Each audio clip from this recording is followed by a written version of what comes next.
Hello friends, Radhe Radhe. तो आज मैं आपको सूट की कटिंग बताऊंगी। तो सबसे पहले आपको इस तरीके से कपड़े को पकड़ना है। अगर आपके जो आपका सूट का कपड़ा है, अगर उसमें वर्क है या फिर कढ़ाई है या फिर लेस वगैरह लगा हुआ है, तो हमको बिल्कुल सेंटर से पकड़ के कपड़े को फोल्ड करना है, ताकि जो हमारी कढ़ाई है वो बिल्कुल बीचों बीच आए। उसके बाद हम ऊपर की तरफ एक लाइन ड्रॉ करेंगे, ताकि जो भी आड़ा तिरछा कपड़ा है वो निकल जाए। और अब हम यहाँ से बाकी की सारी मार्किंग करेंगे। तो सबसे पहले हमें शोल्डर का मेज़रमेंट हम लेंगे। तो शोल्डर का जो मेज़रमेंट हमें लेना है, जितना भी आपका शोल्डर टू शोल्डर होगा, उसको हम हाफ़ करके यहाँ पे लेंगे। जैसे मेरा जो शोल्डर है वो है 14 इंच, तो मैंने यहाँ पे लिया है 7 इंच। उसके बाद 1 इंच हम डाउन जाएंगे और यहाँ से हम 2.5 इंच लेंगे गले के लिए। अब ये जो हमने 2.5 इंच लिया है और जो 1 इंच हम डाउन गए हैं, इसको एक दूसरे से कनेक्ट कर देंगे। और अब हम आर्म होल का निशान लगाएंगे। तो उसके लिए जितना भी आपका चेस्ट हो, चेस्ट में आपको जितना भी आपका चेस्ट है उसको 6 से आपको डिवाइड करना है, उसमें +1 करना है। अगर आप पैक नेक बना रहे हैं और अगर आप डीप नेक बना रहे हैं, तो आपको 1/2 इंच इसमें प्लस करना है। उसके बाद ये चाक के निशान लगाने हैं। तो मैं यहाँ पे चाक के निशान लगा रही हूँ 7-7 इंच के ऊपर। आप चाहे तो डायरेक्ट ऊपर से भी निशान लगा सकते हैं, जहाँ से हम 1 इंच डाउन गए थे। जो वेस्ट का एक निशान लगेगा वो लगेगा आपका 14 पे, और जो हिप का लगेगा वो लगेगा 21 या फिर 22 पे। डिपेंड करता है कि आप कितना नीचे पहनते हैं। अब हम लगाएंगे चेस्ट का निशान। तो चेस्ट आपकी जितनी भी हो, उसमें आपको 2 इंच या फिर 1.5 इंच, जितना भी आप लूजिंग चाहते हैं, तो आपको उसमें प्लस करना है। मैं यहाँ पे 1.5 इंच प्लस कर रही हूँ। और आपको पैक नेक में थोड़ा सा ज़्यादा प्लस करना होता है। अगर आपका सिंपल डीप नेक की कुर्ती बना रहे हैं, तो आप उसमें 1 इंच भी प्लस कर सकते हैं। और इसमें 1.5 इंच प्लस करने के बाद उसको 4 से डिवाइड करना है और निशान लगाना है।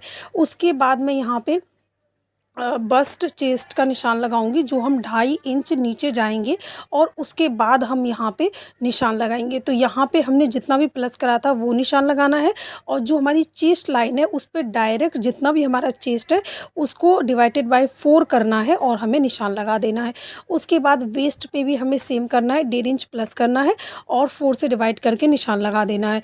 और ये देखिए, मेरी हिप 36 इंच है, तो मैं उसमें प्लस करने के बाद 36 इंच थी, और उसके बाद उसको 4 से डिवाइड करके 9 इंच पे हमने निशान लगा दिया है। और अब हम सारे निशानों को एक दूसरे से कनेक्ट कर देंगे और उसके बाद हम निशान लगाएंगे लेंथ का। तो जो हमारी लेंथ है वो जहाँ से हम 1 इंच डाउन गए थे वहाँ से हम ले लेंगे। मैं यहाँ पे 40 इंच रख रही हूँ अपनी कुर्ती की लेंथ। आपको जितना भी रखना हो उतना रख सकते हैं। और अगर आपको तुरपाई वाली बनानी हो तो आपको 3 इंच एक्स्ट्रा रख लेना है नीचे तुरपाई के लिए। और अगर आपको स्टिचिंग वाली बनानी है, जैसे सिलाई की जो बनती है फोल्ड करके रेडीमेड की तरह, तो वो आपको जस्ट 1 इंच ही रखना है। उसके बाद ये देखिए, मैंने सारे निशान कंप्लीट कर लिए हैं। अब यहाँ पे हम आर्म होल वाला निशान कंप्लीट करेंगे। तो उसके लिए देखिए, आप सबसे पहले आर्म होल और चेस्ट लाइन से हमने सेंटर लिया है। यहाँ पे हम 1 इंच कम लेंगे, जितना भी हमारा जो हमारा शोल्डर टू शोल्डर 7 था, तो यहाँ हमने 6 इंच लिया है। और नीचे हमको चेस्ट लाइन पे 1/2 इंच कम लेना है। और यहाँ पे फिर इसके बाद एक दूसरे से मिलाना है। यहाँ पे हम 0.75 लेंगे और इसको हम एक दूसरे से सभी निशान को एक दूसरे से कनेक्ट कर देंगे।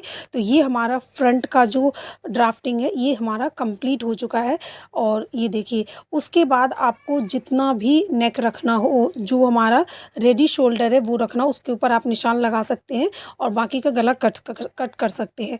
मैं यहाँ पे गला कट नहीं कर रही हूँ, क्योंकि मुझे गला जो है वो बुकरम के ऊपर बनाना है, तो इसलिए मैं यहाँ पे गला कट नहीं कर रही हूँ। मैं डायरेक्ट बुकरम पे ही आपको स्टिच करके बताऊँगी।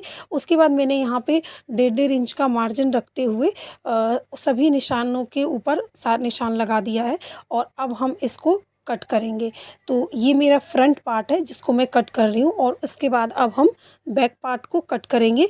तो ये इस तरीके से आपको बिल्कुल जो आपने निशान लगाया है, हमने जो पहला निशान लगाया था वो तो हमारा स्टिचिंग वाला निशान था, जिस पे हम सिलाई लगाएंगे, आपको ये याद रखना है।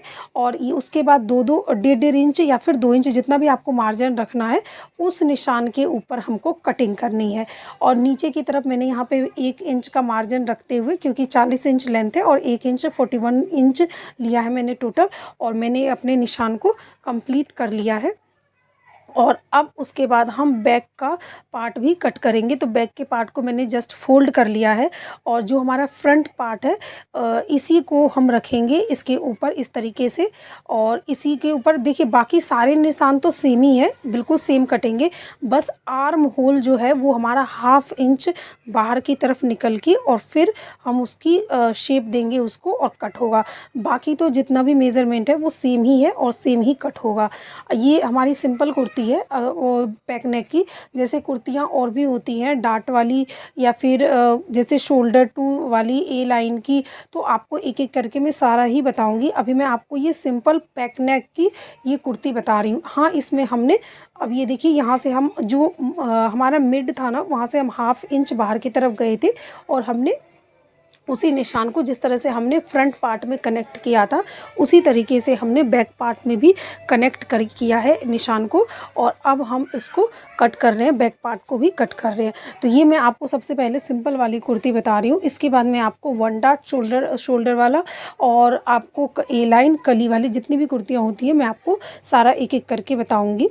तो इस तरीके से हमको कट कर लेना है। इसमें मैं आपको पफ स्लीव बता रही हूँ। तो अब हम इसके बाद हमारी पफ स्लीव की कटिंग करेंगे। तो ये देखिए ये हमारी बैक और फ्रंट दोनों ही कटिंग हो चुकी है और अब हम स्लीव की कटिंग करेंगे। तो जो आपका निशान लगा था वेस्ट लाइन और आपका जो हिप लाइन है यहाँ पे हमें एक कट लगाना है ताकि जब हम फिटिंग लगाएं तो ये हमें उसमें हमें हेल्प मिले। फिटिंग कैसे लगाना है वो मैं आपको आगे बताऊंगी जब हम स्टिचिंग करेंगे। तो अब हम सीधे ये देखिए स्लीव की कटिंग करेंगे। तो ये मैंने स्लीव ले लिया है, इसको हम फोल्ड कर लेंगे। इस तरीके से करने के बाद इस तरीके से फोल्ड कर लेना है और अब हम निशान लगाएंगे। तो जितना भी आपको स्लीव चाहिए उससे हम 1 इंच एक्स्ट्रा लेंगे। आप यहाँ मैं सिलाई वाला बना रही हूँ तो मैं बस 1 इंच एक्स्ट्रा ले रही हूँ। अगर आपको तुरपाई का बनाना है तो आप 1.5 इंच पहले से ही एक्स्ट्रा रखेंगे। उसके बाद इधर मैं निशान लगा रही हूँ। आपको जितना भी स्लीव लेना है 1 इंच एक्स्ट्रा लेना है। उसके बाद इधर की साइड से आपको 3 इंच लेना है और 3 इंच लेने के बाद ये देखिए फिर हम यहाँ से 1.5 इंच नीचे पे एक निशान लगाएंगे और यहाँ पे हम इसका इधर वाले पार्ट का सेंटर लेंगे।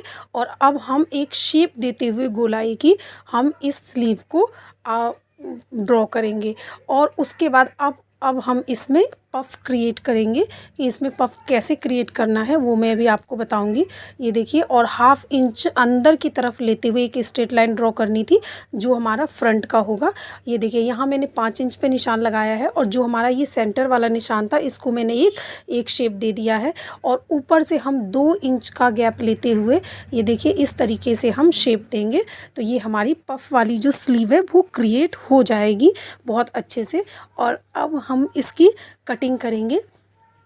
तो ये हमारी परफेक्ट पफ स्लीव बनेगी। आप चाहें तो अगर आपको ज़्यादा चाहिए पफ तो आप यहाँ से जहाँ से मैंने 5 इंच लिया है वहाँ से आप और बढ़ा सकते हैं, 7 इंच भी ले सकते हैं। या आपको कम चाहिए तो आप 3 इंच भी ले सकते हैं। ये देखिए यहाँ पे इस तरीके से पफ बनेगा। मैंने यहाँ पे 5 इंच लिया है क्योंकि मुझे मीडियम चाहिए था, ना ज़्यादा और ना ही कम। अब ये देखिए ये जो हमने फ्रंट पार्ट का जो निशान लगाया था मैंने उसको भी कट कर लिया है इस तरीके से। तो ये देखिए हमारी इस इधर की कटिंग कंप्लीट हो चुकी है। अब हम फिटिंग वाले की तरफ निशान लगाएंगे। तो देखिए मेरी जो स्लीव की जो फिटिंग है वो है 12 इंच। तो मैंने यहाँ पे 7 इंच पे 6 इंच पे निशान लगाया है।